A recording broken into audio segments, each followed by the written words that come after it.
Hi, we'll be going live with this week's panel in about 25 seconds. So if you wish to join us, then please do so. While you're watching on YouTube, please do make sure that you do subscribe. And we'll be with you straight after this.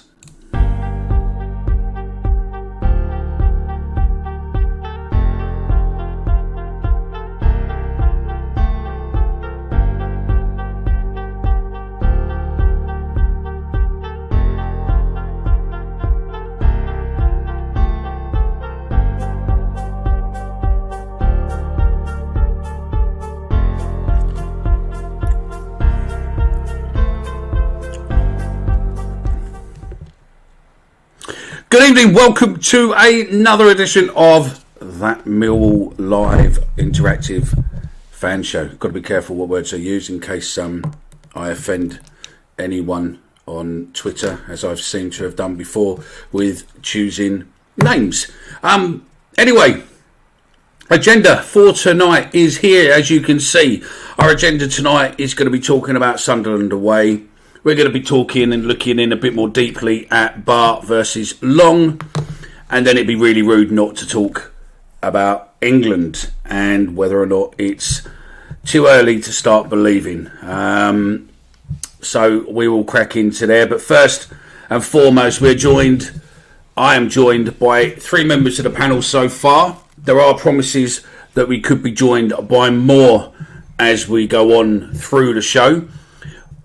But I'll welcome back the man who hasn't been seen for a while after his leg operation, the one and only Chaps. How you doing, fella? You all right? Hello, mate. Great to be back. Thanks for having me. Yeah, I've done a bit of a John Cena disappearing act recently, but no, really, really good to be back and got three nice topics to talk to tonight. Absolutely. In the middle, evening, Stephen. How you doing? Morning, Mickey. Morning. God. Evening, Mickey. You all right? There we go. Yeah, not too bad. Yeah, for those of you think Stephen's in Australia, that's why he said morning. No, You can see the kind of day I've had. Yeah. No, I can see that. And then we're joined by the football guru himself, the one and only Alex Grace. Sorry, we got Kai Bennett tonight. How you doing, Kai? Yeah, good, thank you, mate. Yeah, Alex is a dart, so unfortunately won't be joining us as we saw earlier. But yeah, no, good. Hope you boys are doing well, and yeah, looking forward to the show. Excellent. Right then. Remember, if you want to get involved, you can get involved. Just drop yourself a comment. Unfortunately, if you're watching us on Twitter, you can't necessarily do that. But please do send us a message, and we can see that and hopefully get those involved. If you're on YouTube or Facebook, your messages will come through to us direct in the studio, which we'll all be able to see, and then we'll post them up. Right then, gents, who is going first? Who wants to talk about the shower of shit what was Sunderland away on Saturday? I will take volunteers. Who wants to go first? I didn't watch it. I watched highlights and I watched bits and pieces because I was playing Santa for the school, and by all accounts that was much more enjoyable than watching that second half of Millwall way. Stephen, go on, fella. To be honest, I'll be honest with you. First half, first 20, 25 minutes, I thought we were really, really good. Knocking the ball around nicely, creating a few chances.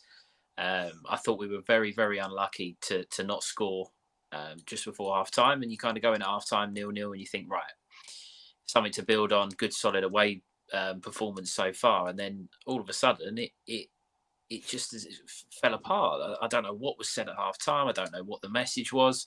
Yeah, okay, you can argue that they come out played a bit better, but I think I'd have rather been watching you as Santa Mick than watching the second half, I must admit. I reckon the message at half time was, right, gents, take it easy. We got the Christmas party in Manchester after this, so no one get yourself injured and get us up to A&E because we need to get the coach moving straight after the game. Is that a bit cynical? I'll be honest with you.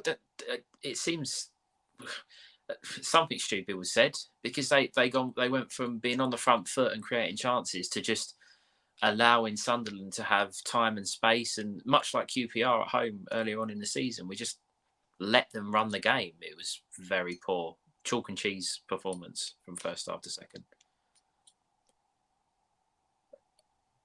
I think I don't know if Mickey's on mute. I'll jump in there. I think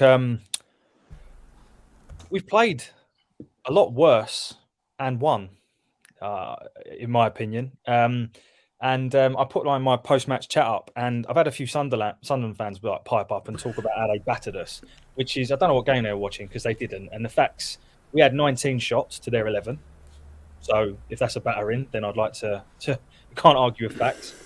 And we both had 5 shots on target. The difference is they took theirs and we didn't. And that's the bottom line. It's key moments. And there were moments where we didn't take our chances. And there were moments where we made vital cock-ups, which we'll talk about, I'm sure.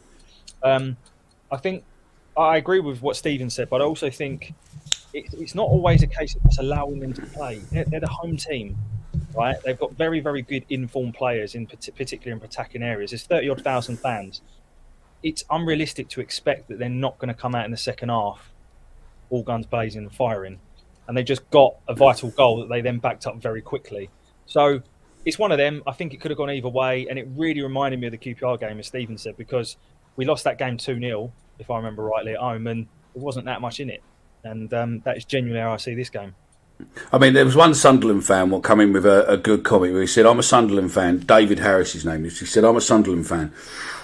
Agreed with what you said. If you haven't checked out Chat's latest video, it's on our YouTube channel. We'll put a link into the description on this show at the end of it. And he said, I'm a Sunderland fan, agree with what you said. We were awful first half, apart from maybe a brief 10-minute period. You were very direct and bullied us, and we struggled. First goal changed the game. I hope to get to your ground for the away ground. And there was a few like that. There was a couple who, it said a couple of other bits, like one that said Sunderland was too fit. Millwall ran out of steam, and the 5 changes did nothing. I mean, I agree with the changes. I think there was a few people that complained about, I think, when George Evans and Scott Malone come on, obviously not the most sort of inspiring subs, but he didn't want to take the kids, rightly or wrongly. I'm sure we might come on to that as well. But he only had who was available on the bench. And if you want to make changes and get fresh legs onto the pitch, the options at the time were Malone, Bart, Hutchinson and Evans. So he only brought on who he had to. But unfortunately, when you don't have attacking options on the bench, apart from Mason Bennett, and you find yourself 2-0 down, no matter what changes you make, you're probably not going to get yourself back into the game. I probably agree with you, Stephen, now. I mean, despite the fact that obviously second half performance was poor, I thought, as you guys said, first half, I thought we were good. We started well. Sort of the start I expected, really, after coming back in from that 4-2 win against Preston. I thought could get a couple of goals here. The big chance obviously fell to Zian, who, you hope he puts that away.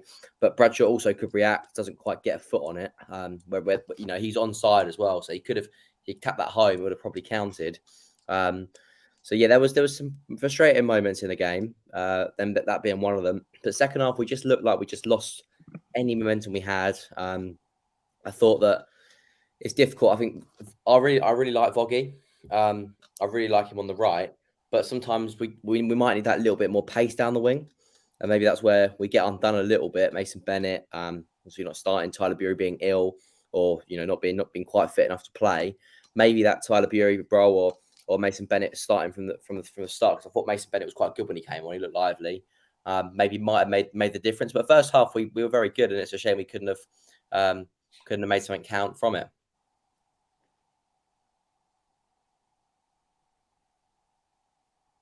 Why is it every time I go to press the space bar, it don't fucking work? When I don't want it, I press it and it works fine. It mutes me. But yeah, I think, look, I've seen the highlights. To me personally, I think the 3 goals were very, very simple. I think there was a few mistakes. Long, which we'll get on to in a bit, but Long shouldn't have made that mistake. I think Cresswell shouldn't, and even, you know, realistically, Murray Wallace potentially was to blame for one as well, where he could have probably closed it down a bit quicker before it got, you know, shot into the box. But it just looked as if concentration just went for a couple of seconds, and that's where we get punished every time. When we lose that concentration for a couple of seconds, and it fucks us. It really does fuck us. I think the other thing that didn't help us either was, and I'm not saying that they weren't, but Honeyman, Saville, and Billy Mitchell were all booked in the first half, and it was pretty much the first tackle they made. They were booked for it.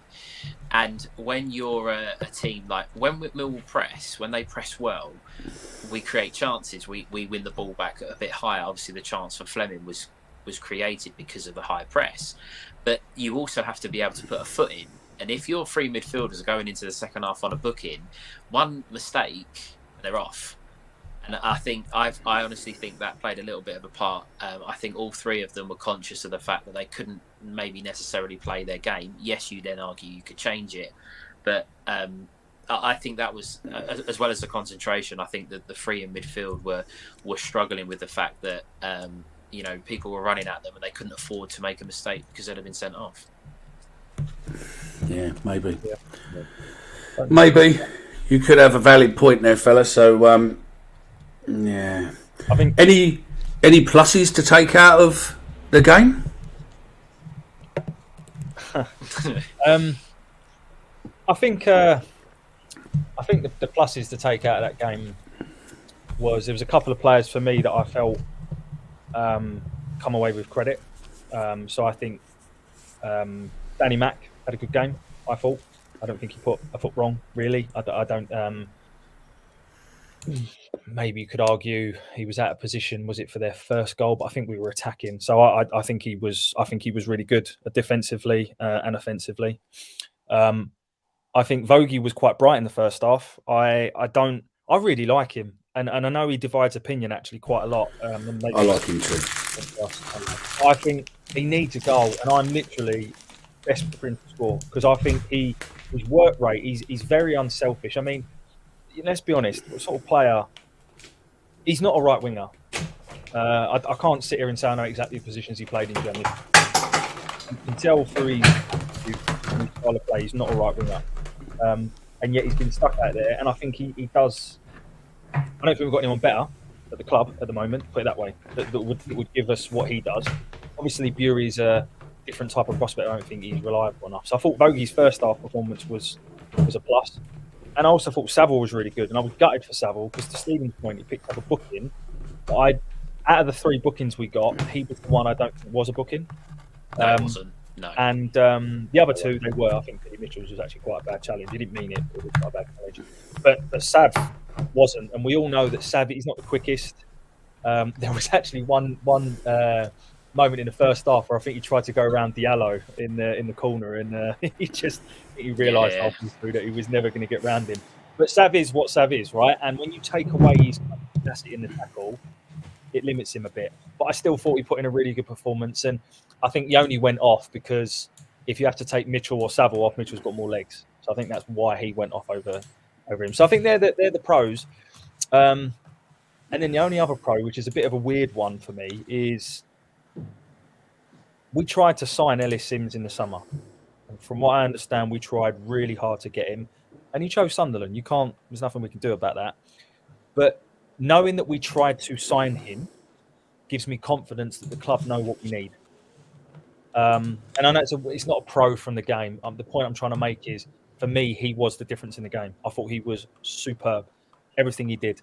And if we can sign someone like that, which I think is exactly what we're missing in January, then it could bode well for us in the second half of the season. I must admit, I said exactly the same thing to my dad about Ellis Sims. I thought he was absolutely superb, and he ran Cresswell and Cooper ragged at times, and found he was 2-on-1 all the time, but every single time he seemed to pick up the ball. So yeah, I agree. Again, not a positive because of the fact that we've lost the game, but if that's the sort of striker that Rowett wants to bring in, someone that can hold the ball up and has a little bit about him in terms of some pace, then hopefully the next one that comes in the door can shine like he did.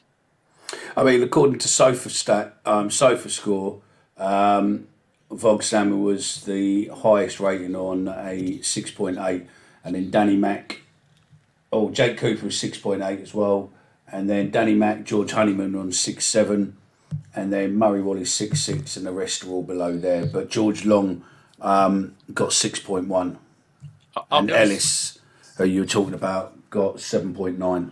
I'll be honest with you, and I do like Foggy, and I've said it on the pod a few times, but I think I'm starting to question really a little bit about if this goal is actually going to come. I agree he probably does need a goal just to settle him down a little bit and get that off his back a little bit. But whereas you had, like, for example, Fleming, and I know they're different players, but Fleming is having a go. He was having shots on goal, and now we're reaping the rewards with the goals that he scored more recently. But with Voggy, he seems to only really be having maybe one chance in the game. I think he needs to be sort of backing himself a little bit. I mean, the couple of times we've seen him have a strike on goal, he absolutely levers. He hits the ball so hard. I just think I think he needs to be backing himself a little bit more, because whilst he is working hard, it's getting to the point where his game time's going to become quite reduced if we sign someone else, because if he's not going to score, then they're going to look for someone else that can. No, let's see. I agree possibly with that to a degree, but yeah, I mean, Chris Brown has obviously found us a plus point for Millwall versus Sunderland. That plus point was he never made the trip up to Sunderland. 900 poor sods did.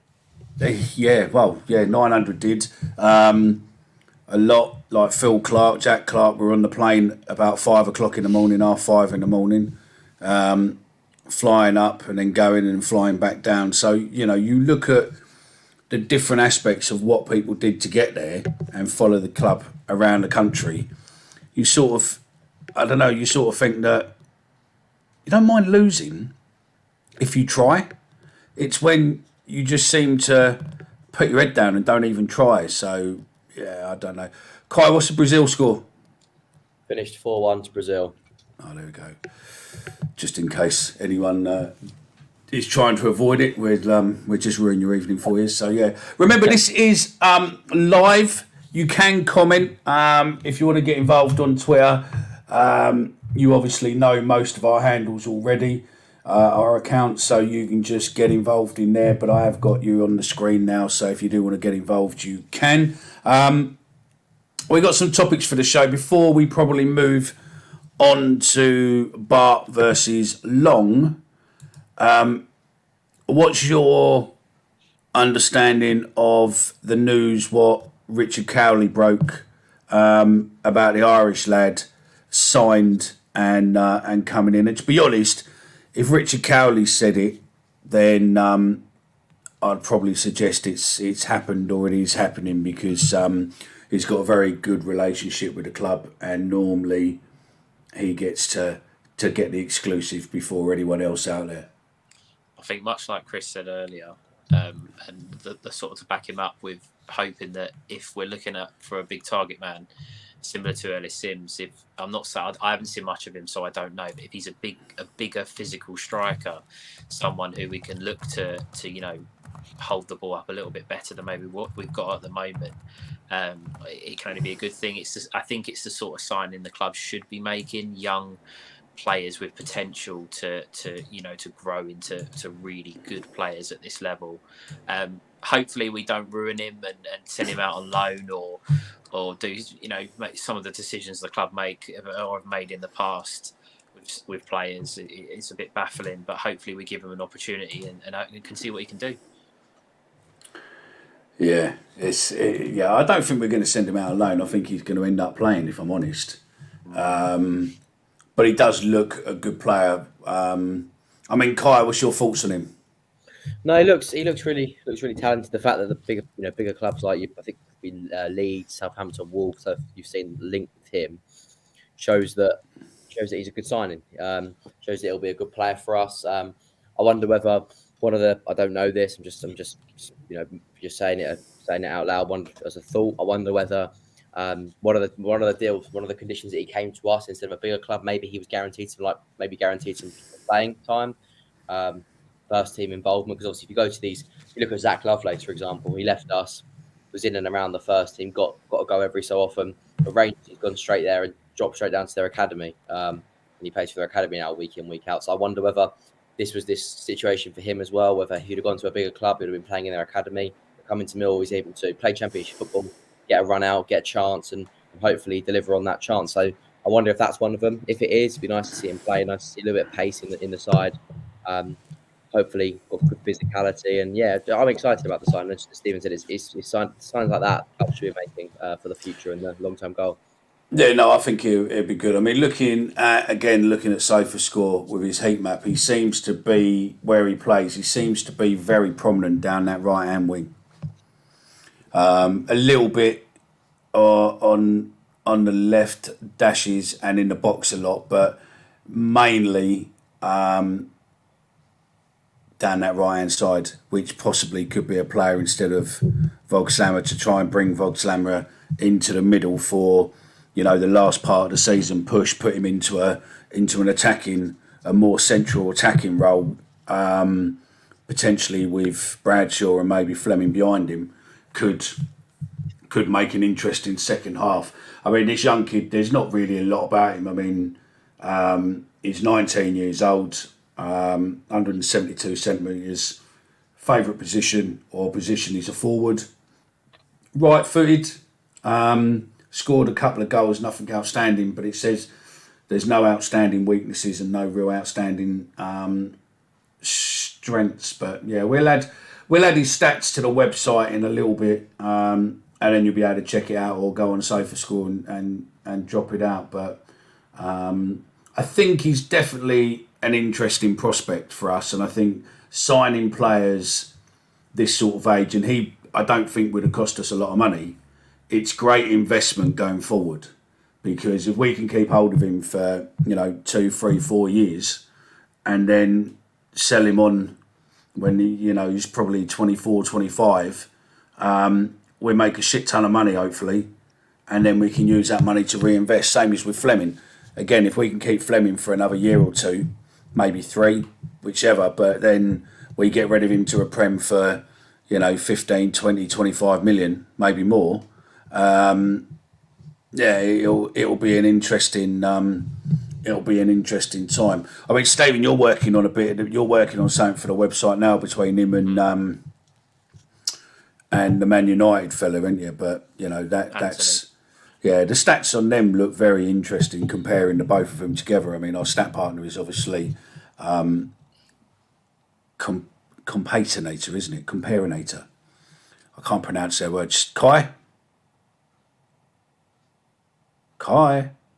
Sorry, mate. What was that? What's the stat company called?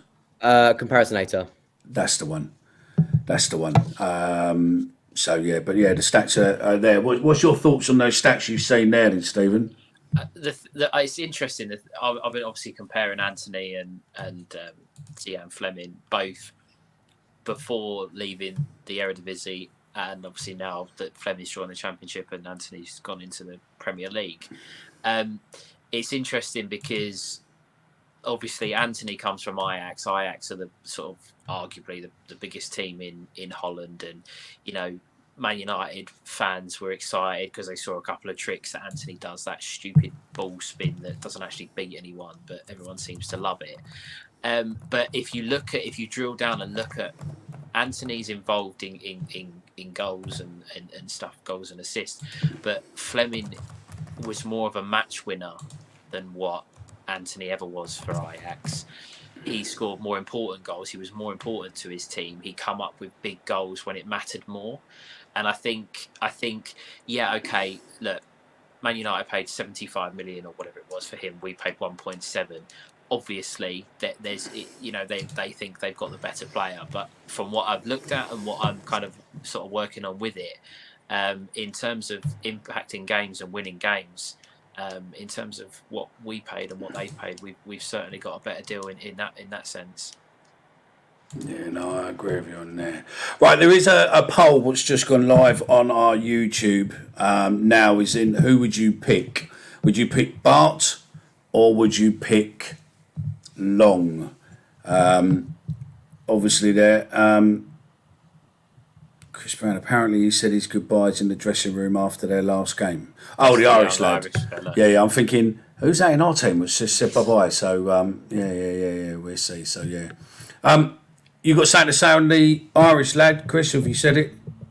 I've not, mate. No. So the Irish lad, none of us have even said his name. So for those of you listening, it's Adomo Imaku. There we go. See, I'm fucking useless at saying names, mate. So there's no point me even attempting at it because I will fuck it right up. That's the name of the lad. What was his name again? Adomo Imaku. Okay. Yeah, mate, I'll spell it out for you if you want. I've done my research. Don't you worry. Go then. Go on then. But no, no, spell it out. Now he's licking on a computer. Look. It's AIDOMO EMAKHU. There you go. I've typed it. For those of you who can't, I've typed it. Anyway, a couple of things I wanted to say on him. So I agree with what everyone said around type of player we should be signing. We need to become a selling club, but at the right time. So this is a great investment, probably a couple of $100,000, and we look to move him on. A couple of points. I think the first one is there's a young lad that plays for QPR called Sinclair Armstrong. That it's the exact same thing. So they signed him. He's 19 years old. They signed him a year ago from Shamrock Rovers, and you ask any QPR fan, every time he's been drip fed into it. So he hasn't started many games. He's sometimes on the bench, sometimes not. But he looks a real prospect, and they're really excited by him. And he's a very similar type of player in terms of a forward, pacey, quite physical. So I would imagine him to be very similar to him. And then the second thing is I wonder if our Irish connections with the likes of Foldy and Sean Williams, with Imaku being involved in the younger Irish setup, would have swayed it in our favour. Don't know. Neither of them played for Shamrock Rovers, by the way. I did my research on that, and the last player we got from Shamrock Rovers was Mark Quigley, according to if I'm right. So it's definitely no one more recent, but I wonder whether that swayed someone in the Irish setup. But yeah, looking forward to seeing him play. But I don't think he'll come into the team. I think he'll be in and around the squad, maybe drip fed in bit parts here and there. You could be right there, Chris, actually, because we've got obviously Danny's in the young setup as well, isn't he? So potentially he knows him as well. So maybe Danny's giving him a little nudge to come to us as well. So yeah, plenty of connections there. Yeah, exciting. Similar thing happened with Fleming though, didn't it? Because Kieftenbeld put in a good word for the club to Fleming when it come out that we wanted him, and obviously, both being Dutch, he did obviously sort of tapped into that and asked his opinion. So that does go on. So I wouldn't be surprised if somewhere along the line, an Irish lion somewhere has got into his ear and gone, that's a good fit. Yeah, I think so. So yeah. Right, we put a poll up on YouTube. We put a poll up on Twitter. They're only going to be running while we're doing the show, and then we might do a longer one later on in the week. But we're going to be now moving forward onto the discussion of Long or Bart versus Long. I'm going to step back, mate, let you three boys battle it out. But we'll start with hearing who would be your choice and then your reasonings around it. And then you three boys can battle it out. And I'll look for the comments, hopefully. Those of you listening online can get involved if you're listening to this as a podcast tomorrow morning. Then please continue. We're getting an upskirt from Stephen. Please get involved in the comments either on the YouTube video or across Twitter tomorrow. We'll make sure that we try and continue this conversation on our community page on Twitter. So I'll go with you first, Chris. Off you go, fella. Yeah. Bart, for me. Reasons being, interestingly, factually, we have conceded less goals with George Long in. Factually. You shared before the yeah, just to bring people in, we've got we've done a comparison across. We've worked it out that Bart has played 9 games in goal this season, and George Long has played 11 goals this season. And when you look at this stat, you're comparing him to, aren't you? average goals conceded, yeah. Yeah. And as you can see on there, quite a bit of it, Bart has winning the stats. If we're basing it purely on stats, then yes, Chris is right. If you want to see these stats in a little bit more detail, go on our Instagram account or go on to our Twitter or YouTube accounts, and we posted these before we done the show, so you can look at those stats again kindly with the data provided by our stat partner. Sorry, Chris, go on, fella. So my choice is Bart. Factually, Long has conceded less goals on average. However, he also has had a significantly reduced amount of shots to face. And that coincides with us reverting from a 5 at the back to a 4 at the back. So I don't think you can do a true judgment until we've had Bart in a 4. And that's what I'd be an advocate of. I'd want to put Bart in to see how he does against a 4. Now, a couple of considerations for me is there is no denying George Long is much better with his feet. Absolutely no question. And he gets us up the pitch. He also gets us up the pitch because the defenders can play a higher line because they know that George Long can be a sweeper keeper. And we actually see him do that a couple of times against Sunderland. And I know you don't like that. When you text that in the group earlier, I thought you were taking the piss, but yeah. It's the truth. That's what he does. But having said all that, bottom line is Bart's a goalkeeper, in my opinion. And if I was Gary Rowett, I would prioritise stopping the ball going in the net above anything else at the moment. Just it's probably it's an opinion thing. So yeah, that's my justification for it. So for me, Bart. Just before I come to you, Stephen, Chris Brown has got involved in the comments. Remember, it's really easy. Just get involved in the comments. If you're watching on Twitter, then unfortunately you will need to go either on Facebook or YouTube, or just drop us, tag us in the message, that Millwall pod, and then it'll flag up on our system. We'll be able to see you. Bart has jelly legs. I have panic attacks when he has the ball at his feet, but Long has jelly arms and couldn't stop a feather on a windy day. Stephen, you can let us know your thoughts and give us a comment on Chris Brown's comment. I'm going to say I haven't actually spoke to Chaps before this, but pretty much what he said just before you asked me for my comment is how I see it. I think it's very harsh to judge the two goalkeepers when one's played in a back 4 and one's played in a back 5. We were a shambles as a back 5. We all know that. And Bart was the goalkeeper for the majority of that. So I don't think it's fair to compare on that in that sense. But I think predominantly your goalkeeper is in the team to stop the ball, to save the ball.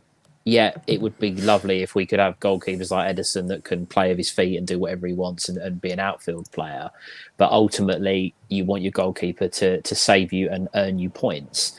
And how many times have we, over the last 3 years, whether it be on a podcast, whether it be on Twitter, whether it be in a pub, whatever, gone, Bart saved us today. Bart saved us today. Because I can tell you there have been so many incredible saves, and I just don't see George Long being able to pull those off. I mean, he has made a couple of good saves in the games that he's played, but he's also, made a couple of errors.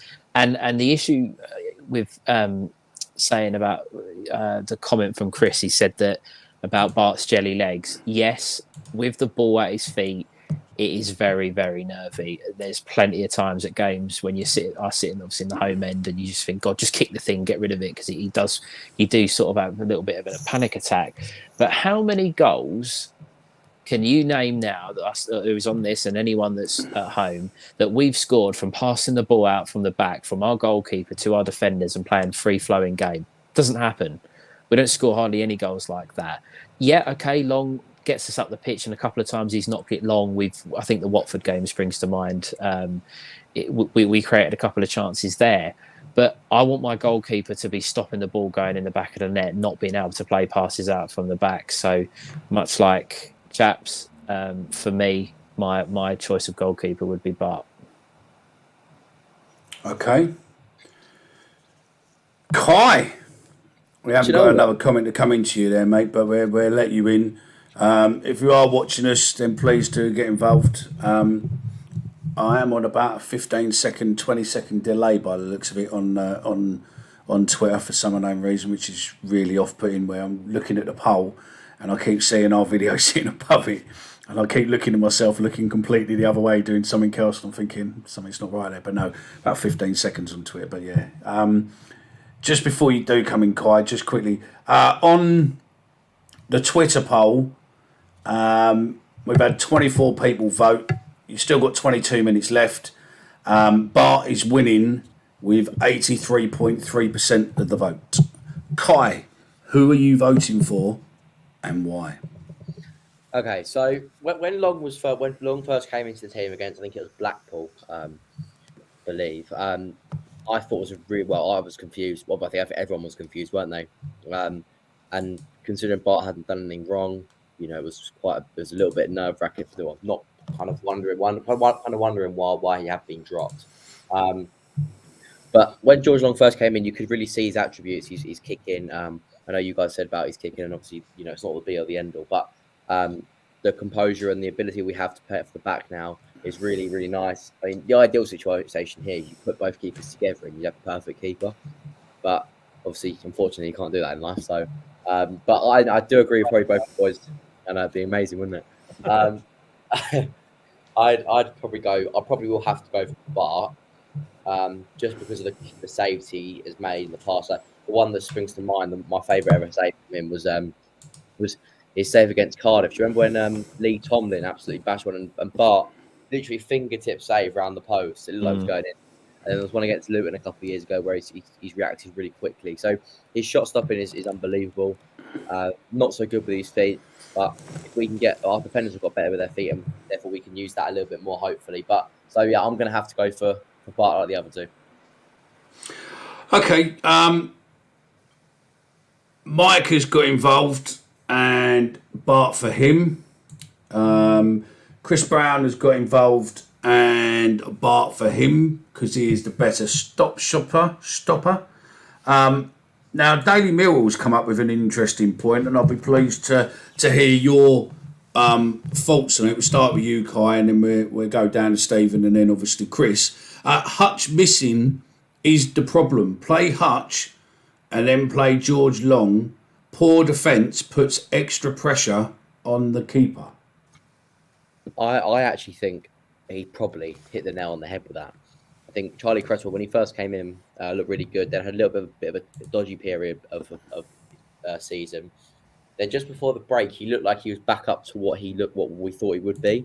But obviously, Sunderland, he struggled in parts. I think Hutch is such an assured defender for us. I think everyone's got 100% confidence in Hutch to win things. And he's not the quickest. He's not gonna ping a 90-yard pass. But at the same time, he's what we need at the back. We need that. Him and Cooper have that superb relationship between the two, and the understanding they have between the two of us is great. And I do agree with him. I think if you can add that a little bit more defensive cover when you bring Hutch in, maybe then you can almost sacrifice that and have a sweeper keeper and play George Long. So yeah, I probably agree, but I'm still going to go for Bart. Okay. That's nothing on Long. Still think he's a good keeper. No, that's fine. No problem. Stephen, your thoughts on the Daily Mirror's comment? I'm going to go against it actually. Whilst I agree that I think Sean Hutchinson needs to play, I think he's the best defender at the club. He's club captain. He should be playing.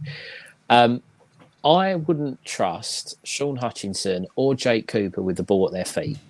So I don't think that necessarily having defenders or having a goalkeeper that is really good at his feet. I don't think it matters which of our defenders play in front of him. I don't think that's going to make any difference whatsoever, because the defenders can't play football. They can't. They're built. Cooper and Hutchinson are built on knocking it long and kicking it out of play, and old school centre halves. They're not these ball playing centre halves that Rowett has asked them to play. I don't think, but I think if you put Hutchinson in, yes, it improves us, but I'd still be putting Bart in. I don't think that would solve the issue of George Long. I don't think that would make George Long a better keeper having Hutchinson in front of him, because there's been games where Hutchinson's played and he's still a little bit suspect with shot stopping. Similar thing happened with Jordan Archer. Jordan Archer seemingly went for a spell where every time anyone hit the shot, it didn't look like he was going to save it. Not that George Long, I'm not comparing the two, but I think if you've got Bart, if you've got Bart in goal and someone's having shot or they're having pop shots at him, I'd back him to save most of them. I don't think it matters who you play in the defence. If someone's hitting it from 20 yards, I don't back Long to be making the saves that Bart can and has done in the past. Totally, Chris. What's your thoughts on the Daily Mirror's comment? I think it's a good point, and I think it's a really good point to bring Hutch into the equation, because I don't know how we can get access to it, but I'd love to know out of this. I'm sure some stat I've got it somewhere. Results of Hutch. Forget the keeper for a second. Results with Hutch in the team, and then with Hutch out, because I'm pretty sure our winning streak. We can do that. We could do that with the keeper versus Hutch. So we could probably work it out with the games what they played together, and work the stats out for Long and Hutch, and also Bart and Hutch. We could probably do that with our stats fairly straightforward. So maybe on the next show we could look at trying to see if we can get that information. I reckon. Yeah, that'd be good. I think Hutch is a vital cog that's missing. He's the best defender of the club by a mile, as Stephen said, but he also makes Cooper a better player, because Cooper, I've said this so many times, he's not a captain. He's not a leader. And Cooper is twice the player when Hutch is in the team. So just getting the goalkeepers for a second. My only concern is Hutch is quite injury prone and he's not getting any younger. And I think that's over the summer, probably not now. We probably need to think about long-term replacements for him, but that's a separate point. I think the only couple of considerations on the goalkeeper front, now I'm kind of just being devil's advocate here because I've already said I vote for Bart, is so two things. So first of all, I don't know this, but having met Bart once and what I've heard of him, I've got a feeling he's a real confidence goalkeeper and as a personality, and he's been dropped. And I don't know if that will play into the mental side of it for him. I don't know, but he does seem to be a bit of a confidence character. Could be wrong. I'm not saying that we shouldn't play him for that reason. I'm just sort of venting that there. And then the second thing is, there is no doubting that having George Long there means the defence feel more comfortable playing a higher line. So it has changed the way we play. It's not just the four. I think we do play a slightly higher line and a higher press. Will that still be able to be done with Bart in goal? And the reality is, we won't know until we do it. So I'm still calling we should try Bart. I'm just a couple of considerations there to think about.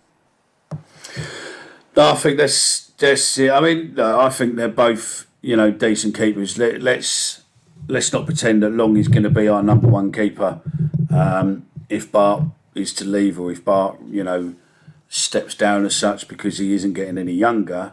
And I just think the problem is that Long is a very good keeper. I think a lot of it is that he hasn't, he's played 11 games on the trot, but he hasn't actually been playing constant football for quite a while. The odd game here and there. So, once he's got a season under his belt, then, you might be able to see more of what he really is. But he's not a shit goalkeeper. His stats over his lifetime point towards that. But, Bart is by far a much better shot stopper. And, double saves, triple saves, I would always expect Bart to be winning those balls and saving those balls over long. And I think you need to look at is it all about distribution? Is he going for the long ball and we need to stick the long ball up? Or is it really more about, just passing the ball forward now that we've got a couple of players what can run with the balls up? But again, that's Gary Rowett's decision. That's why he gets paid a shitload of money. And we basically do a podcast for free and just, talk bollocks for an hour live. So who would you back? Yeah. Who would you back in a penalty shootout? Get to Wembley next year, goes to penalties. Who'd you rather have in goal? Bart, I think every day of the week. Bart every day. He's got an amazing record with penalties. I think he's kept out like 30% of the penalties he's faced, which is unbelievable stat. And the thing with that is I think nearly every question you ask, I know it's because of it's a bit of a reaction because of what happened on Saturday, but every question you ask, Bart comes out the answer pretty much every time. I think it was right to give Long a go. I think with the changes that were made, I think it was the right thing to do. But I do think it's the right time now to be looking at and going, right, he's been out of the team. Let's get him back in and give him an opportunity with the fullback. I mean, we don't know why he isn't in the team. There's lots of rumour that he had an in. His knee was flaring up and he was struggling with it a bit and all that. But again, it's all rumours. We've got no idea. I mean, the club locked down the moles and the secrets pretty hard now. So, we don't really know. I'd love to know what the players think. Obviously, we never know. But I would absolutely love to know who they would rather have in the stick. Because I was talking to... But there are some players what do listen to our show. More than happy for you to get, a family friend or whatever if you don't want to drop a line. I'm more than happy for you to drop me a DM. Obviously, I wouldn't tell who you are, but we are interested to see what you, the player, think. And I do know that there is a few handfuls. And Bart could even be listening, to be fair, because on Instagram, him and George Long were copied in. So again, we'll take private message. Obviously, we won't expose that you've messaged us, but I'd be keen to know. All of us, I think, would be keen to know your views on it. Sorry, Chris, go on, mate. No, I was saying I was talking to a player at the end of the season last year, and you've got to ask a few questions, didn't you? See if you can get anything out of them. I'm not saying this means anything, but I asked them who they thought we'd leave in the summer, and they said, "Well, Longy's going." I was like, "Really?" It's like, "Well, he's not going to stick around. Like, he's not going to get in the team over Bart. Bart is like the best goalkeeper I've ever played with." And I don't know. Maybe I'm reading into it, but that tells me that player thought he was a brilliant goalkeeper, Bart, and B, that he felt Long had no chance of getting in the team, so he was off. So it's just a bit of a coincidence that he did get in the team. Don't know. Could be reading into it. I think we're privileged to have two goalkeepers with very different qualities, and I think ultimately we'd love to put them together. But if we did, they'd be playing in the Premier League, so it's not even worth talking about. Yeah. Yeah. Right then, last 10 minutes or so, let's get these comments up while we're talking on this one. Chris Brown says, do you think Joe Wright is in with a chance? I think he's a young keeper and he's still learning his trade. The thing is with keepers that they seem to mature a lot later in life than your wingers and your strikers and your defenders.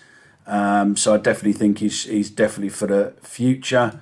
Looks like Dave Clark agrees with us. Oh, no, Dave Clark doesn't. He says, which one is the future, though, of Millwall? Dave, you let me know. Are you talking about Long or Bart, or are you talking about the youngsters? The Daily Millwall, Joe Wright and Ryan Stanford both with shoulder injuries at the moment. And Millwall T, who I've got a feeling I know who that is, keep longing for the next few games. Just Mickey on that yeah. comment that come through about who's the future from that one from Dave, which one is the future though of Millwall? If we keep going down the route with George Long, and I'm not, this might seem like I've got a bit of vendetta against him. I don't. I think his distribution is very good, and I do think there is a place for that, or a time and a place for that. And perhaps not every game, but there is some somewhat useful of it. It got to the point with Jordan Archer, and I'll go back to him, that we were conceding soft goals week after week after week. With Bart? No, with Jordan Archer. This was a few years. Fuck yeah, no, we're still talking about that cunt. But we did, and it was, why isn't he being dropped? Why is he still playing? Why is he still playing? I'm not saying that George Long has made so many mistakes, but I feel like he's got it in him to go through that run of Archer where he does have a weaker hand. I can't remember who it was a couple of weeks ago. Was it the penalty save, the penalty against Rotherham, where he got a hand to it, and it just sort of like, it's almost as if his hand bent back as it went in. And I just think the supporters are going to get a little bit frustrated if those kind of things keep happening. So is he the future? I'm not convinced. I think I might have to get a friend of the show on in a show going forward. Get Brian King on, or Brian Horn, or get them both on, and ask their views on it. Do you know what I mean? They're the best. They might be the best people to ask, because it's their. Yeah, they're the ones there. Do you know what I mean? Or Fordy or someone. But yeah, Dave Martin. Hopefully, it's not the same Dave Martin who threw the Brighton game. I mean, allegedly let go of the ball many years ago. I don't think you are, mate, and I'm just taking the piss. But yeah, I agree with him. Thanks very much for that comment. And yeah, if you are watching on YouTube, please do subscribe and like. It helps us right out and helps us grow and get seen by more people.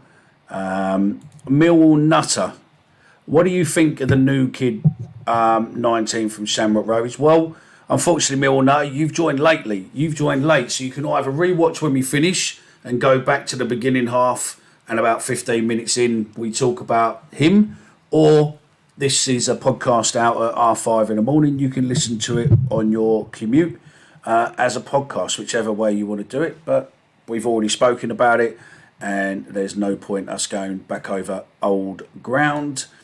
I've done Dave Martin's one. And MFC 1885, dropping Bart because of his distribution is like a dropping Fleming because he hasn't got any assists yet. That's a fucking good analogy, to be fair. It is. Fair play for that. I think that might be comment of the evening. Can't really argue with that. No, not really. And unfortunately for you, MFC 1885, we have no prizes yet. But as of after Christmas, you possibly could have won a prize, then, fella. So just keep listening, and you'll see. So. Yeah, no worries, fella. Thanks for coming on anyway. At least you're here and giving us a view and supporting the channel. So that's much appreciated. You should do a football team for YouTube, that Millwall podcast. Let me know I'm a striker. Well, he's definitely not the old keeper, is he? No, definitely not. Yeah, no, look, yeah. There is maybe a chance, but at the moment, mate, I ain't going to mention football playing on a pitch or anywhere, because fucking Chris has already done 2 knees. He ain't doing the 3rd one on my fucking watch. So yeah, but watch that. I might come back to you on that one, because I am working on a couple of things next year, and as you know, I did do with Phoebe the Wonderwall Cup with a couple of teams, but we've possibly got something else coming for next year. But yeah, watch that space. If I need a striker, then I need to see your stats first because everyone says they're a fucking striker and couldn't hit a fucking open barn door. So I need to see your scoring videos, fella. But yeah, right, gone. I was going to say I've heard they're on our stat company. Are they? Oh, Mickey's not. Yeah, no, I'm not. Fuck off. I wasn't too bad, mate. At least I didn't fuck my knee up. I done my quads for about 35 minutes, but yeah, no, I'm all right. Right. It's it. England. Is it too early to say it's coming home? But we do look different to every other tournament. Oh, Dave's still not fucking stopping. Look, sorry.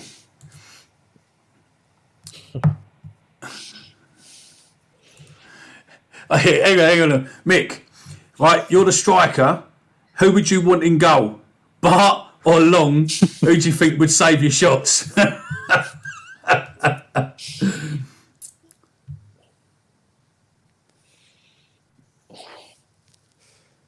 Oh, ouch, ouch.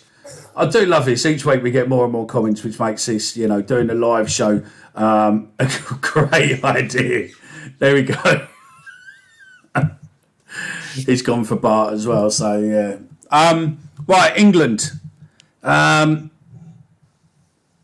What's your thoughts of the tournament so far and England's performance? I'll go to you, Chris, because you and Stephen will give a very detailed response. So we go to you first, Chris. Yeah, we have looked good, but we've not played anyone decent yet. So I think the proof will be Saturday. I think whoever wins that game goes on to the final where they lose to Brazil. No, I think to me they're the three standout teams. I think Spain are very good going forwards, but I think they showed their defensive frailties in some of the games. So yeah, for me they're the three top teams. I don't think much of Argentina. I think we've got as good a chance as anyone. I think that the standard is a lot lower than it has been. People talk about the golden generation, absolutely, but the players, the players from other teams were equally better than I think they are now. I think the standard is a lot lower this time. Just my personal opinion. We have, for me, two players that would get in any other team in the competition at the moment, and that's Bellingham and Harry Kane. I think they are absolute superstars. We've got as good a chance as anyone. I don't get carried away because we've all been here before. We should have won the Euros. We didn't. We lost to a team that couldn't even qualify for the World Cup. Not that I'm sour. But yes, we have looked good, Mickey, but we've not played anyone any cop. So really looking forward to Saturday, and that's the real test for me. I would just throw a thought out there. It's something that I've seen on Twitter a lot. Great to hear you guys' thoughts. And it's really interesting because it's quite relevant to Millwall and Gary Rowett. There's a few people suggesting that we should switch to a back five to have Walker and Trippier or Trent to deal with Mbappe. Thoughts? See, personally, I think I can't wait. I can't wait for France because we're going to see who's the fastest out of Bart and Mbappe, and I think Bart. Sorry, Bart. Fucking Kyle Walker and Bart's fucking multinational. Kyle Walker. Fuck me, this is live. I can't edit that out, but even though we don't edit it out, but there we go. There's a blooper for you. Live blooper. There we go. Let's start again. I can't wait for France. For Kyle Walker versus Mbappe because I honestly think Kyle Walker is faster than Mbappe, and if Kyle Walker can get Mbappe in his pocket early doors, go straight through him and fucking hurt him, then I think once you shut him down, France is shit. France is beatable. They've been beaten. Tunisia done them. They're beatable. And I honestly, hand on heart, right now, I don't think anyone left in that tournament we should be frightened of. No, we shouldn't. Even Brazil. Yeah, fair point. Stephen, your views on so far with England, and is it going to be as negative as chaps, or are you going to go, yeah, we beat Iran 6-1. We're fucking 6-0 even. We're fucking great. So I am going to disagree with him slightly because 3 of England's opponents are actually ranked in the top 20 in the world, whereas France have only played 1 team in the top 20. So in terms of, I don't really know how FIFA do their rankings. Yeah, I don't really know how FIFA do their rankings, but if you're talking about the top teams in the world, France have only played 1, we've played 3. England and Holland are only the 2 nations, I believe, that haven't lost a game. So we've not experienced defeat in the tournament as of yet. So again, that's a good thing, not conceding many goals, although I think that might be the standard of opposition rather than our defence. Something that's interesting with what Chap said there, though, the standard has dropped from this World Cup to other World Cups, but it's actually the standard of defending. Because if you look at all the attacking players going forward, there's some brilliant attackers, but no one seems to be able to defend. Brazil are relying on 36-year-old Thiago Silva, good defender, but there's clearly Thiago Silva. But there's no one else coming through, is there? They're still relying on Dani Alves is 40 years old. They're relying on him. The French at the back aren't very good. England aren't at the back. I don't think are particularly good. But going forward, I'd add Phil Foden to Chaps' 2 players that are absolutely world class. I think Foden and Bellingham will be the future of English football for a long time. Outstanding players. I'm not particularly worried about France, I must admit. I think Mbappe is obviously world class, but they do seem to be reliant on him. I wouldn't go with 5 at the back either, personally. I think you stick to what you know. I said before we come on the show, and just turning this back to Millwall, about 10 years ago, we come up against 2 of the best players in the league at the time, Wes Hoolahan and Adel Taarabt, who were running rings around the rest of the division. And Kenny Jackett at the time went, right, Jimmy, you sit on them. And he got both of them substituted because they couldn't deal with it.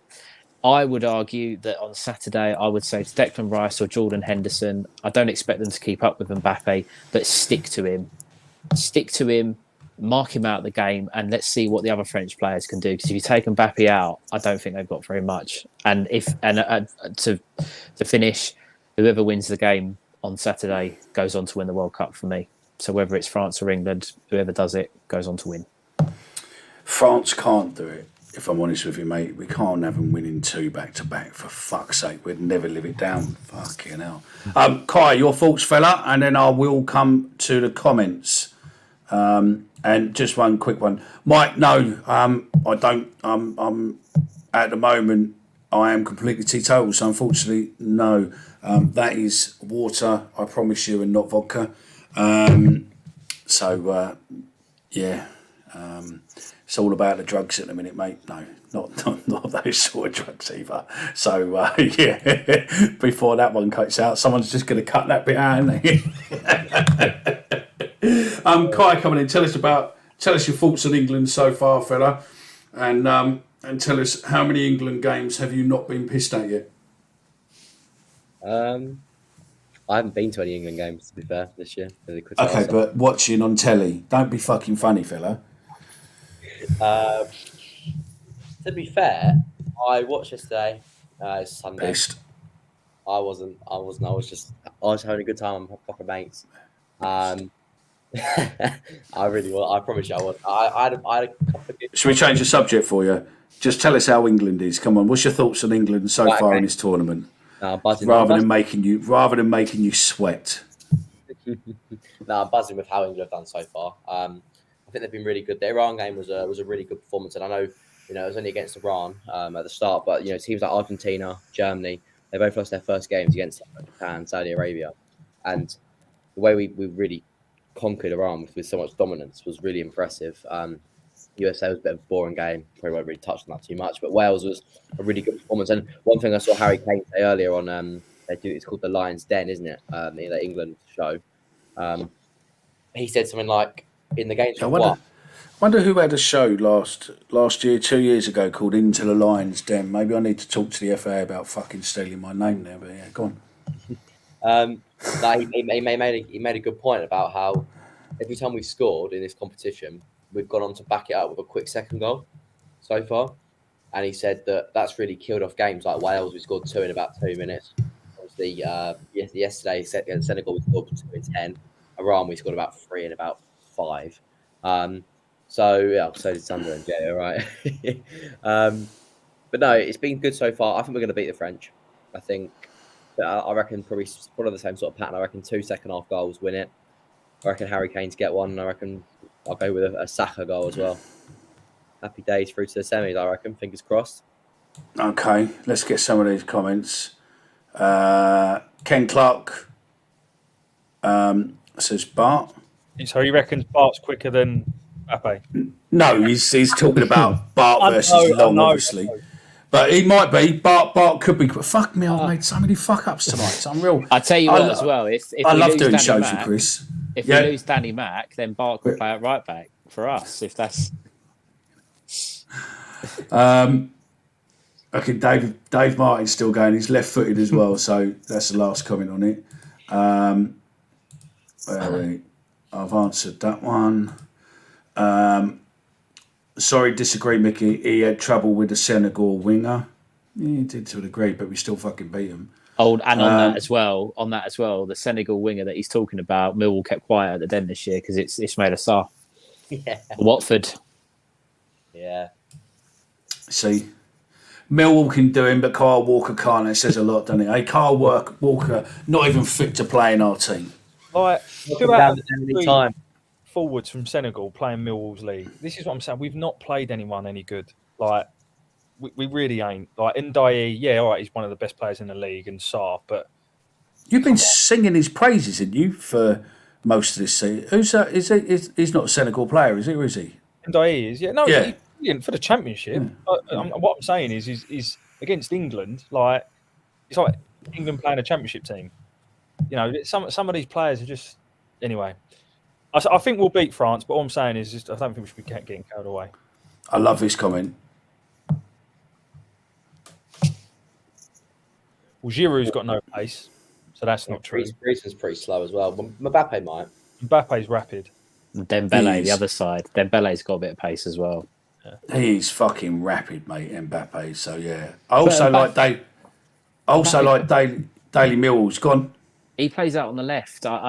Honestly, the matchup is Walker v Mbappe. Yeah. If Walker is on his game, that really is going to determine the outcome because he's not. Mbappe runs past people like they're not even there. And I don't think he's going to be able to quite do that to Walker. It's just when Mbappe stops, does Walker have the ability to be able to defend the sort of moments of magic? Yeah. This one's classic. I'd be very surprised if there's no goals in it. Yeah, I would as well. So yeah. This is typical Millwall watching Rowett all season. And can I just say, has anybody ever seen Rowett and Southgate in the same room at the same time? It's so similar watching England and Millwall, isn't it? It really is. You sometimes. Say that, and look, Yeah. Danny Chappell says exactly the same as you, mate. For the first, I don't know if I'm assuming you all watched it yesterday. The first 20 minutes watching Stones, Maguire, Shaw, and Walker knock the ball around. You might as well have just replaced them with Danny Mac, Cresswell, Cooper, and Murray Wallace because we do the same thing. We knock it around our defenders quite a lot. Admittedly, you know, I'm not comparing Millwall's back four to England's back four, but it was very, very similar. Chris Brown, I mean, I saw something today where there are a couple of teams talking to the FA about potentially moving games slightly forward so that away teams can get. Did anyone see? Go.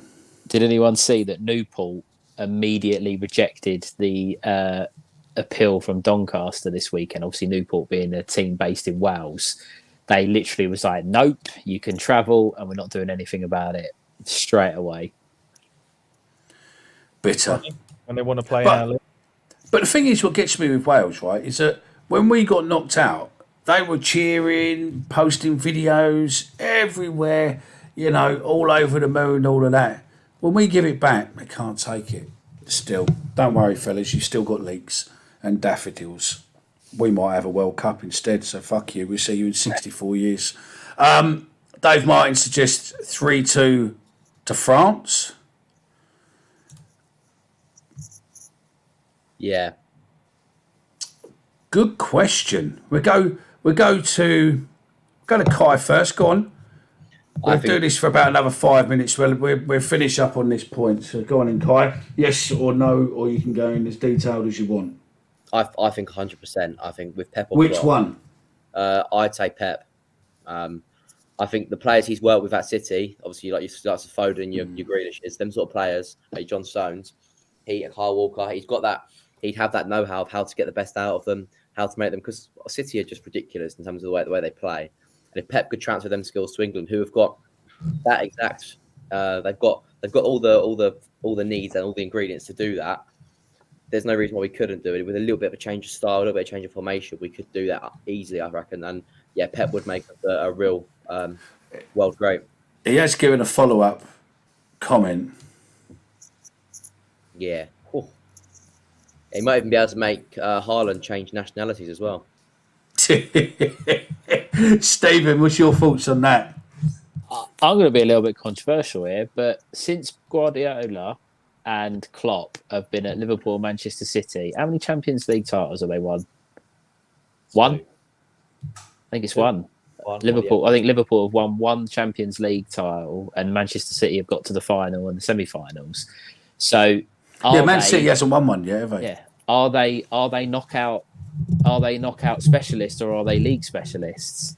I'm not so sure. I don't think They've won a few cups, though, haven't they? They've won a few domestic cups. Yeah, but I think in the big games, in those big Champions League ties, and Klopp's record with Liverpool in the Champions League is very, very good, but he's only won it once, and Guardiola hasn't been able to get a £1 billion squad to win the Champions League. So I don't know. I honestly don't know. I'm not saying that there's better managers than them out there, but I don't think that it would be an instant guarantee that if you had one of those as England manager, that we'd win the World Cup, personally. Chris, come on in, fella.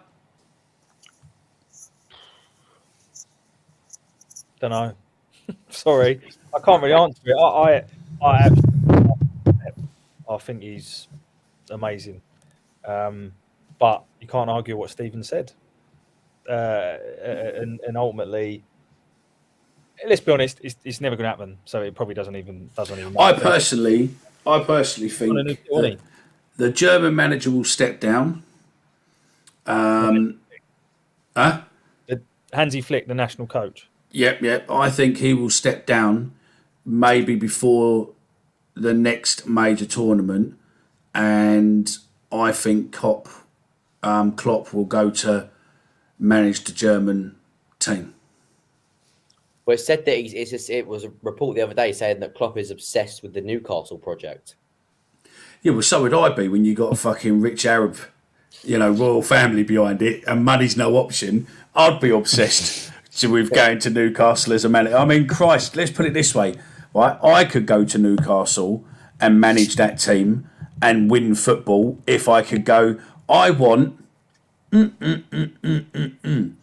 I'll tell you what will be interesting, and I'll come to your comment in a minute, Danny.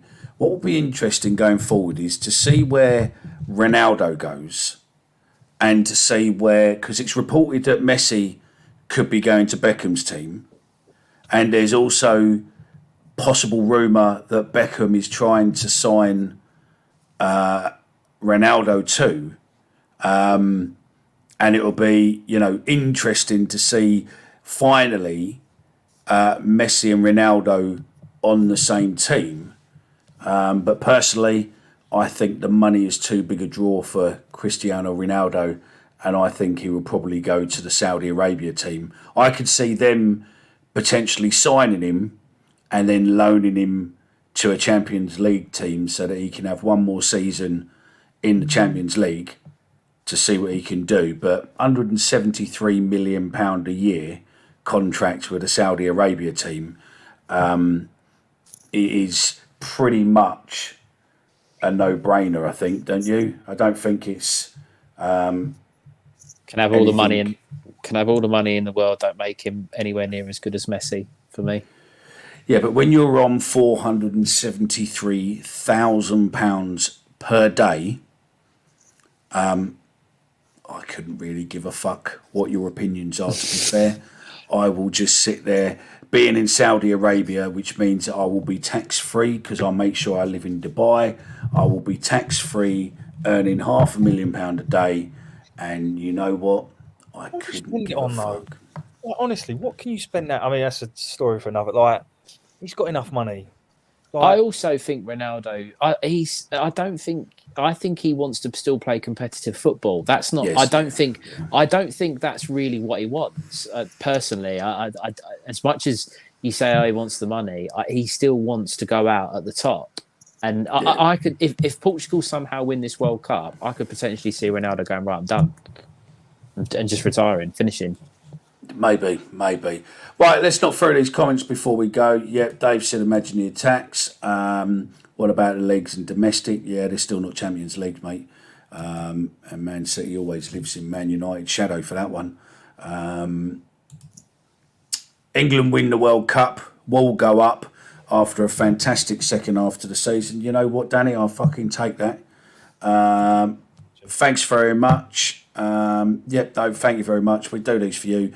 They're good fun recording live because then we get to hear your comments as well. What do you think we need in January? Probably some Alka-Seltzer and some Rene, probably, after all the food and beer what we probably drank at Christmas, if I'm honest. But no, we need, I reckon, a right wing, attacking right winger, and possibly a striker or maybe a new keeper. What's your thoughts, Kai? Quick answer, then we're fucking off.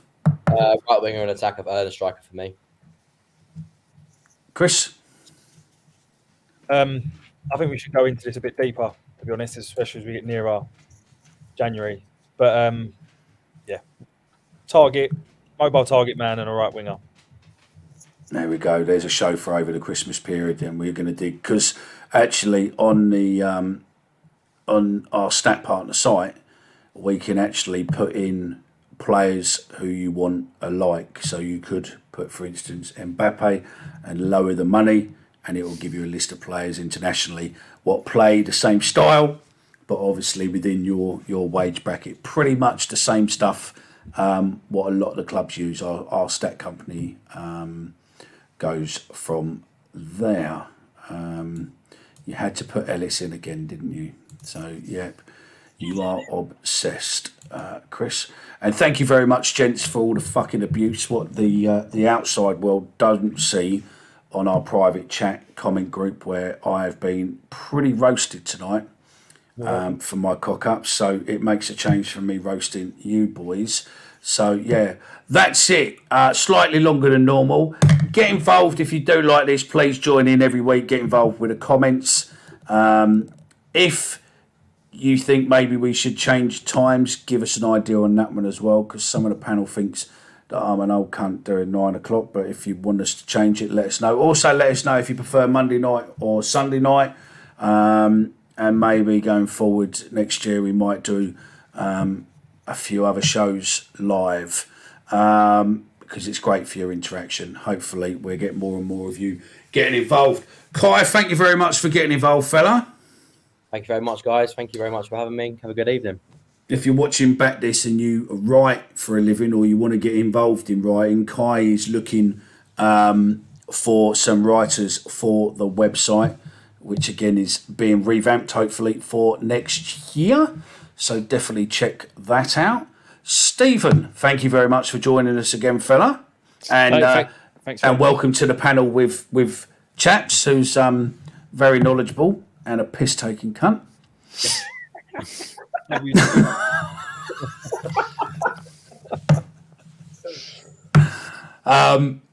Yeah, thanks very much for joining again, mate. And it's good to have you on board. Your football knowledge is good and all of that. So thanks again for coming on, mate. Hopefully, the next time we do the show as well on the Sunday or the Monday, we'll have a Millwall and England double next weekend. Yeah, that's fucking jinxed it now, innit? So don't bet on it. Don't bet on it. Yeah, don't bet on it. Chris, thanks very much, mate. It's been fucking superb having you back, fella. We've missed you.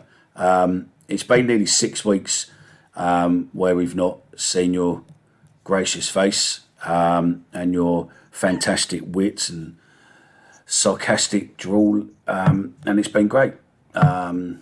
But yeah, thanks very much for getting back on the show, fella. It's great to see you, and the world knows now that you are still around, rather than just hearing your pre-recorded voice.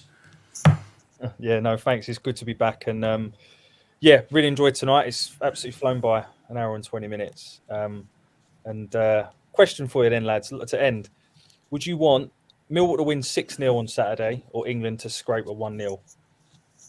Oh. Oof. Yeah, that's the thought for you boys going forward. Leave your message after the comment. If you like what Chris has said on the show, he does a video after every game we play called Chat with Chaps. It's available on our YouTube channel, and also it's available as a podcast on Sunday morning. Dave Martin's come in and said Millwall to win 6-0, and it's good to see that there's boys with club before country like myself. So yeah, Danny's Wall as well. Yeah, thanks very much for getting involved, fella. This show's only as good as you boys getting involved. There we go. Look, everyone's coming in.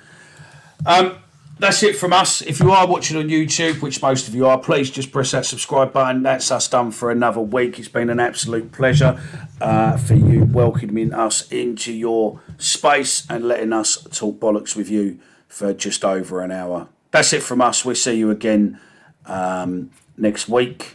Till then, listen to us back tomorrow as a podcast. That's it from us. Come on, England. Fuck England. Come on, Mill.